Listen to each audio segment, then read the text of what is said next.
তোমার কি সবসময় ক্লান্ত লাগে, নিজের উপর কনফিডেন্স কম মনে হয়? সমস্যা হয়তো তুমি না, সমস্যা হতে পারে টেস্টোস্টেরন। টেস্টোস্টেরন শুধু মাসল বাড়ানোর হরমোন না, এটা হচ্ছে তোমার এনার্জি, তোমার ফোকাস, তোমার কনফিডেন্স।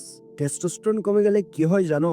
টেস্টোস্টেরন কমে গেলে সারাদিন লেজি ফিলিং হয়, লো কনফিডেন্স, কাজে ফোকাস না থাকা। সমস্যাটা আসলে কোথায় জানো? সমস্যাটা হল আমরা নিজের অজান্তে আমাদের টেস্টোস্টেরন ডিস্ট্রয় করে ফেলি। আর কিছু কমন কিন্তু মারাত্মক অভ্যাস তুলে ধরছি, যেমন রাত জাগা, সারাদিন মোবাইলে স্ক্রলিং, এক্সারসাইজ না করা, আনহেলদি খাবার খাওয়া, অল টাইম স্ট্রেসে থাকা। এই লাইফস্টাইলগুলো ধীরে ধীরে তোমাকে মেন্টালি উইক বানায়। কিন্তু আমাদের প্লাস পয়েন্ট হচ্ছে আমরা চাইলে আমাদের টেস্টোস্টেরনকে ন্যাচারালি ইমপ্রুভ করতে পারি। আমাদের যা করতে হবে তা হলো ঠিকমতো ঘুমানো, ব্যায়াম বা খেলাধুলা করা, ভিটামিন জিঙ্ক প্রোটিন সমৃদ্ধ খাবার খাওয়া, সানলাইট নেওয়া, স্ক্রিন টাইম কন্ট্রোল করা। কারণ স্ট্রং ফিউচার উইক লাইফস্টাইল থেকে আসে না। ডিসিপ্লিন বাড়লে টেস্টোস্টেরন বাড়ে, টেস্টোস্টেরন বাড়লে কনফিডেন্স বাড়ে। তো আজকের মতো এখানে শেষ করছি।